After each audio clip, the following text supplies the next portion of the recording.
Eto na ang pinakakaantay ng lahat, mga kababayan. Senador Marcoleta, sinampiga si former Justice Carpio. Sinupalpal ito at talagang makikita nyo kung gaano kalayo ang utak ni Carpio, Justice Carpio, kay Marcoleta. Ngayon, talagang sinampal ng katotohanan itong Carpio na ito. Naturingan pa namang justice ito, kaso yung utak niya nasa talampakan. So ngayon mga kababayan, talagang tinadyakan ng katotohanan nito. Naku po mga kababayan, malalaman natin, siya pala ang nagbenta ng teritoryo ng Pilipinas. Yan ang tuwirang inamin ni Marcoleta, ibubulgar ngayong gabing ito, mga kababayan. Kaya, Justice Carpio, huwag ka ng maraming palusot, huwag ka ng maraming kondisyones, duwag ka, sabi ng mga tao, sabi ng mga political observer, duwag na Carpio, naturingang justice, kaso yung utak, malabutil na utak ng langgam. Nako po mga kababayan, nasupalpal nga. Ito po ang kanyang pahayag. Senador Marcoleta, sumabog na dito sa Net25. Yan sa Philippine Arena, ha? Hindi, ano yun?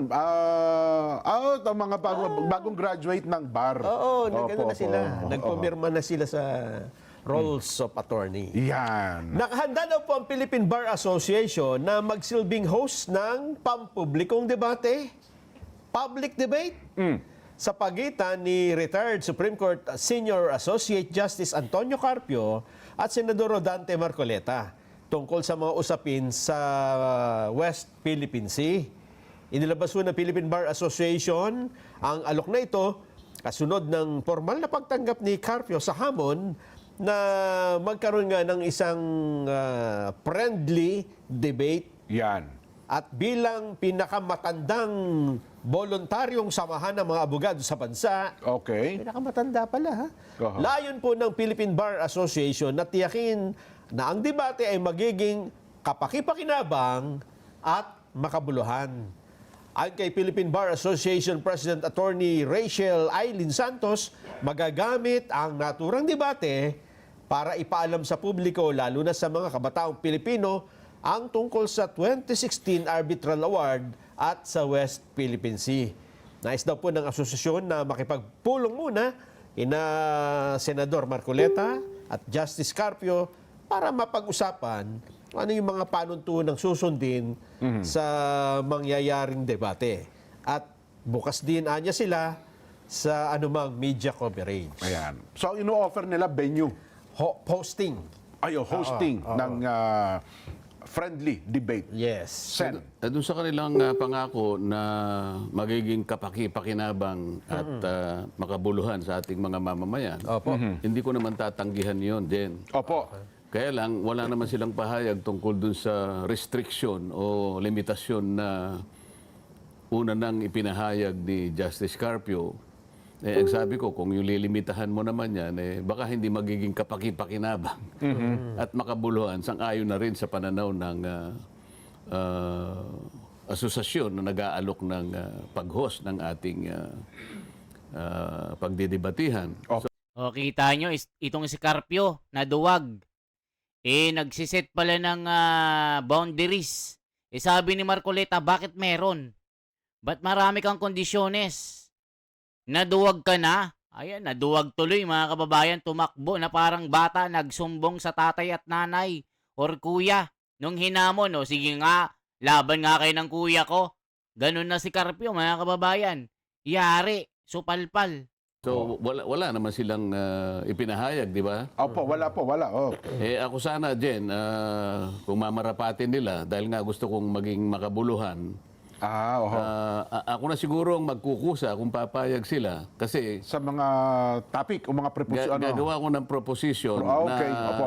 alam ko na kapag tinanggap nila ito, ay talagang malawak ito at magiging mas kapaki-pakinabang at makabuluhan sa lahat ng ating mga mamamayan, lalo na nga kung ito ay pakikinggan ng ating mga kabataan.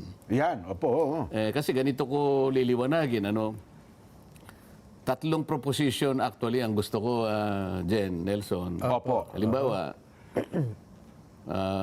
Proposition number 1 ito. Kasi karaniwan ang debate nagsisimula sa salitang resolve, halimbawa. Okay.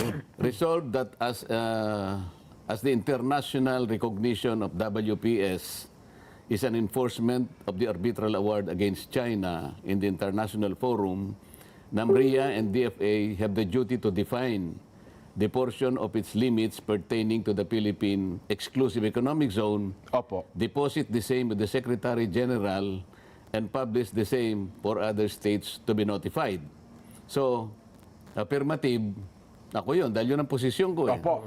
Kung gustong, Tutulan. siyempre, ang tututol, Panig ni Justice Carpio. panig nila, o di gano'n. Kasi, ito yung pinaka-posisyon ko eh. Kasi nung sinabi ko ang tungkol sa EEC, hindi pa nare-recognize ng international community, ang daming ang daming kiyaw-kiyaw ang kanilang ipinahayag. Opo. So ganito ko i-frame ang mga proposition. Proposition number 2, resolve that as certain KIG features and their territorial seas are outside the Philippine EEZ Opo. and erroneously excluded from the maps marked WPS which were submitted in the South China Sea arbitration, the DFA and DNR and also NAMRIA have the duty to correct said maps, Okay. produce the coordinates, and draw joining lines to incorporate these the features in the WPS and publish the same for the international community to be notified. Yan ang posisyon ko. Opo. Di ba? Anong maintindihan nun natin mga babayan? Anong ibig sabihin po nun? Kasi nga, do-drawing nga nila kung paano masasakop Yung KIG. yung maritime entitlements ng mga features na ating ino-occupy at kine-claim na nandyan nga sa high seas, na kung tawagin na international waters, para malinaw. Yun ang ibig lang sabihin nun. Para sa ganun, malinaw na siyempre, alam natin kung ano ang area ng pagtatalunan.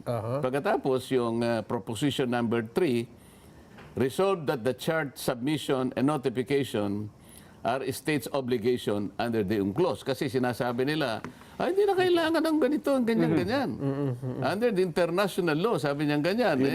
These are inherent blah, blah, blah. Pwede yun. Kung halimbawa, sabi nga natin, walang nag-overlap. Walang nag-aaway dyan sa sukat mo ng EEZ mo and other maritime entitlements. Nagkataon, hindi yan ang realidad eh. Ang dami nating claimants, ang daming disputants dito pa lang sa ating EEZ. So, ito, liliwanagin ko kung tatanggapin nila yung tatlong ito, at alam ko naman, nakikinig siguro yung Philippine Bar Association. Philippine Bar Association. Opo. Alam nila ang ibig ko sabihin dito. Ayan, opo. O ayan mga kababayan, may bali-balita, Philippine Arena. Di lang natin kung legit po ito na gagawin itong debate na ito at ang venue, Philippine Arena. Naku, maganda ito. 55,000 ng manonood dito. Hala ka, magandang balita. Ilalampaso na si former Justice Carpio na galing-galingan. Bending dalo naman itong sinasabi ng mga political observer yung mga matatalino na merong lohika na pumapanig sa punto de vista ni Marcoleta. Itong si Carpio nagsiset pa ng boundaries Dapat wala na, Carpio. Kung talagang matapang ka, huwag ka nang mag-alinlangan, huwag ka nang maduwag, huwag nang bumahag ang buntot mo. Sabi ng political observer, mga kababayan, tuloy pa natin. Pinaliwanag ko lang para kung pupunta sila, ito rin ang sasabihin ko. Ayun. So, yun yung tatlong Ang proposition. ibig lamang Sen. sabihin Opo. nito, malawak ang pagsasaluhan natin dito. Hindi nabibigyan ng limitasyon. At kapag ito ang tinukoy lahat, alam ko may intindihan ng ating mga babayan. Ayun. So, kasi ganyan sa debate siya, no? Dapat pagkakasunduan niyo muna kung ano yung usapin na inyong pagtatalunan. Oo, dalawa Opo. ngayon ang magiging panig. Isang affirmative, Ayan. isang negative. Opo. Yung sa proposition number 1, kung isisimplify natin yun, ang ibig lamang sabihin nun, ang WPS sa ngayon, as defined by our domestic laws, ay hindi pa nare-recognize ng international community. Ayan. Opo. So yun ang posisyon ko, affirmative. Alimba, sasabihin niya, hindi. Oho. Hindi.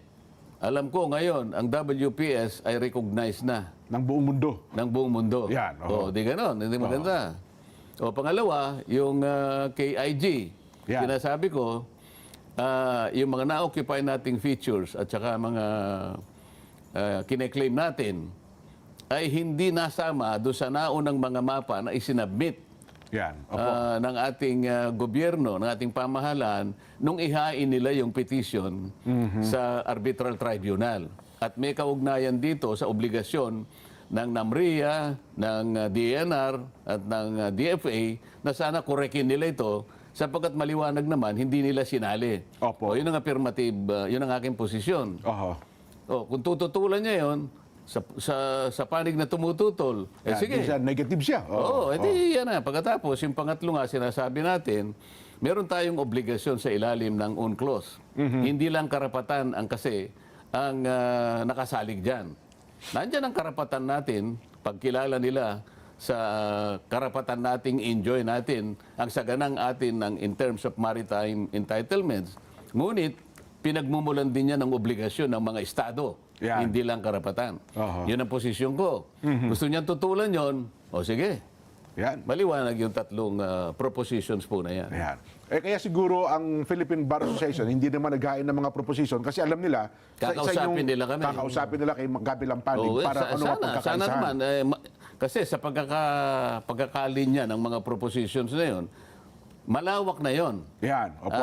Sa tingin ko, sufisyente yon para sa isang kapaki-pakinabang at makabuluhan na, sabihin na nating pagtatalo o diskusyon na maiintindihan ng bawat Pilipino. Lalong-lalo na po yung na-agitate ngayon, na ina-agitate po nila talaga, Oho. mga kababayan nating nakatira, dyan po sa Kalayaan Island Group. So paano yung dalawang proposition naman na ino-offer ni retired Justice Carpio? Maano doon eh, malalagay doon eh. Ayun, opo. Kasi sa kanyang pag-propose kasi, hanggang doon lamang sa sinabi ko raw na Wala. the West Philippine Sea does not exist. Oho. Paano kami magtatalo doon? Unang-una, hindi ko sinabi ko yun sa maraming pagkakataon na aming pagtatalo at pagpapaliwanagan. Sinabi ko yun, the West Philippine Sea does not exist. Pero dugtungan mo yon. Ayun. Oh. In the contemplation of public international law. Sa ating domestic law, tayo nalalaman natin. Alam natin yun. Pagtatalunan pa ba yun? Oho. Pero sabi naman nung dalawa, una, Jay Tariela at yung isa, Professor Batumbakal, ang soberenya ay hindi dapat pinagdedebatehan. Yan. Bakit kailangan natin kalat na magdebate? kalat ngayon sa social media yan. At yan din yung panawagan ng ilang senador, Jen. Oo. Na wag nyo nang wag na kayo magdebate, hindi maganda yan para sa O ito yung sinasabi ni Lacson, mga kababayan, nangingialam, wala namang alam. Sabi nga ni Marcolita, ba't ka nangingialam? Wala ka namang alam. Blue ribbon ang atupagin mo. Hanggang ngayon wala kang kaalam-alam. Nagkahetot-hetot na. Gusto mo pang pakialaman ang debate namin ni Carpio. Tumigil ka. Parang ganun, mga kababayan, nangingialam, wala namang alam. Nako po. Parang binubuyang niyang payan natin sa buong mundo ang kahinaan ng bansa natin. Hindi dapat pagtalunan yun kung naiintindihan nila. Aha. Lalong-lalo na sila dapat ang nakakaintindi dito eh. Hindi ba? Kasi retirado kang justice ng Korte Suprema. Ikaw naman, opisyal ka ng Philippine Coast Guard. Opo. Dapat naintindihan mo sana kung ano yung pinag-uusapan. Ngayon, kung ikayo mismo ang hindi nakakaintindi at ginugulo nyo pa yung mga kababayan natin, kailangan nating liwanagin. Ayun. O kita nyo, mga kababayan ko. So yan lamang po ang ating bahagi. Anong masasabi nyo sa napakatalinong lohika at mga nota ni Marcoleta na itong mga bulagaan na galing-galingan na manlilinlang na mga tunay na traidor, sinuplak ni Marcoleta ngayon. Okay, sana kung nakakaintindi ang mga ito, pero hindi. Justice Carpio, mababaw ang kaalaman at Tariela, hindi marunong umintindi. Pinapalabo, nililin lang ang mga Pilipino, kayo ang mga traidor. O ayan mga kababayan ko, for transparency, for a better democracy, mabuhay po, mabuhay ka Senador Marcoleta, mabuhay ka talaga. Mahal na mahal ka namin dahil sa iyong talino, tapang at katwiran. Susuportahan ka namin. Okay po, salamat sa mga nanonood. Like and share po mga kababayan at isubscribe ang ating YouTube channel. Mabuhay po.